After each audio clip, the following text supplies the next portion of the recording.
Well, I'm State Senator Cindy Holscher, the Democratic frontrunner for governor of Kansas. And I will tell you this, as I've traveled across the state the past several months, and in particular the past few weeks, data centers have been the topic of, everybody it seems across the state. Something Kansans are consistently asking me about. Hyperscale data centers have been popping up all over the country. And there's been a recent uptick in activity for proposals here in Kansas, including Miami County, Tonganoxie, Gardner, and right here in Kansas City. Counties including Saline and Reno have taken action at the county level to try to get this sudden boom under control. As a Kansas state legislator and a candidate for governor, I have visited dozens of cities and towns across our state, conducting over 70 town halls. And almost everywhere the people I talk to are increasingly worried about massive data center developments in their backyards. And right here where I'm standing, in this parking lot, next to the parking lot of Liberty Church, a very important gathering place for folks in the community. And just at the end of this road is a high school where hundreds of students go to learn every day. Residential homes line that road. And right here in this field is where a proposed data center is being talked about being built. When I say the facilities are popping up in people's backyards, that's no exaggeration. And I certainly understand folks' concerns when it feels like we are still learning about the effects of data centers. And we're moving forward so quickly before we fully understand. And often local communities are being left out of the discussion. And there are few policies in place to protect the people that must live with them. Big tech and their proponents keep saying these are crucial because AI is the future and it's not going anywhere. States, cities, and towns across America have been quick to clear a path for these giant data centers that power this new technology, often being afraid they're going to miss out on potential economic benefits and that the companies will go elsewhere with better tax incentives or less regulation. And let me be clear, technology is evolving quickly. Kansas should claim its own piece of the future. We should take on projects that create jobs and stimulate the economy. And as governor, I will work to bring these projects to Kansas. But we cannot afford to do that at the expense of our people, the health of our communities, and under threat to our farmers' water supply. I know my feelings are widely shared. 70% of people across the country oppose constructing data centers nearby. This issue brings people together across neighborhoods, political spectrums, and socioeconomic groups. When this many Americans agree on something, leadership must listen, and that's why I'm here.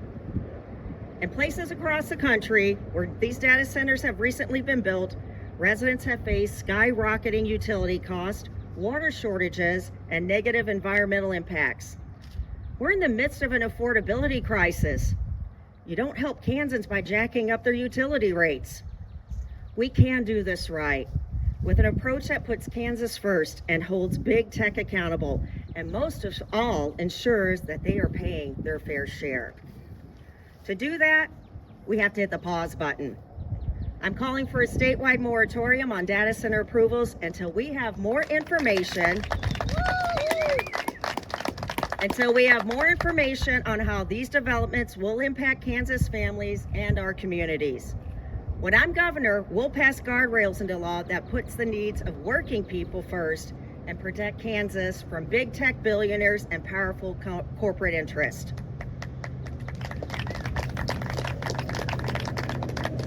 Because if done correctly, data centers pay their way, and the result is actually lower utility bills for the customer while minimizing water usage. The following are the guardrails we must implement to make sure Kansans are protected before we move forward with any of these proposals. First, we must protect affordability. Developers need to foot the bill for their own water and electricity usage. We must ensure that any increased energy costs do not get passed on to Kansas families. In more arid parts of the state, that likely means data centers will be air-cooled, not water-cooled.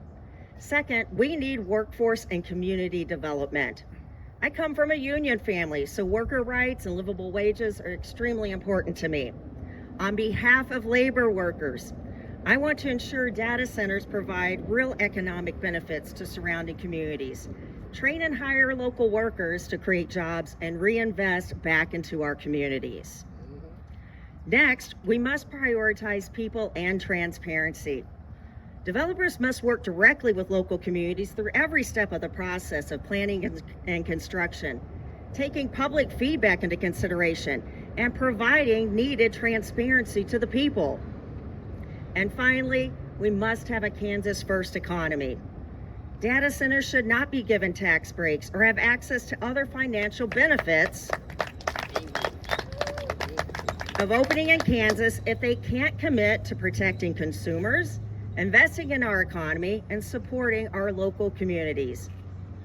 These are reasonable parameters. We shouldn't be gaslit to believe otherwise when we know people at the top are reaping huge rewards while the system continues to be rigged against the rest of us. We have seen way too many examples of big tech rolling into American communities without being transparent on what effects these developments will have, and local residents and the local governments are often left feeling unheard. And once these facilities are built, the promised benefits have often failed to materialize, while working class people are left to foot the bill.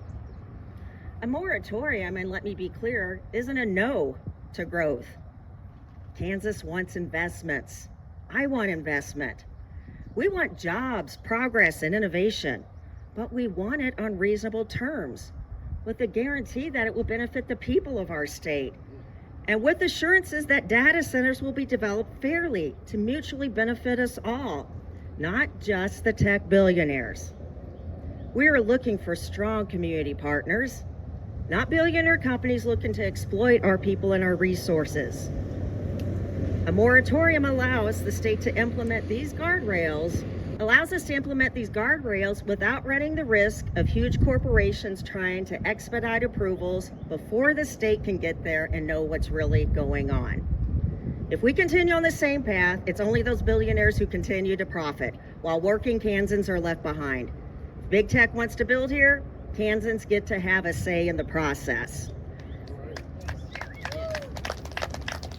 A statewide moratorium put in place until we establish clear policy to protect everyday people from footing the bill, protect our water supply and water quality, ensure workforce protections and economic benefits, guaranteeing transparency and committing to reinvesting benefits back into communities is the least we deserve, and I'm going to fight for it. These are my red lines. These are the very reasonable rules the Holscher administration deems necessary to protect our people and our state.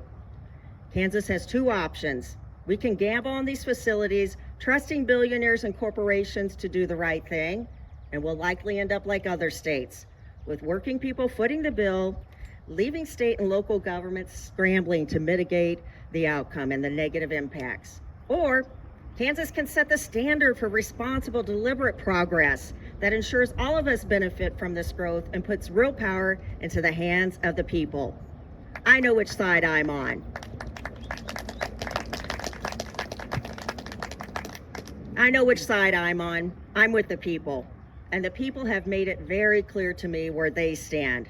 That's why today I am calling for the statewide moratorium and making the commitment to Kansas that as governor, I will always prioritize the people of Kansas and put our communities first. Thank you very much. There is power within the people. And the fact that so many people are gathering at community centers and local city council meetings weekly that are talking about this and pushing back, that has a huge impact. We need that level of commitment by the people to get out and vote this fall in August as well as in November and make good choices in terms of people that want these parameters, in terms of people who support our public schools, in terms of people and candidates who actually support our local communities. That's what we need.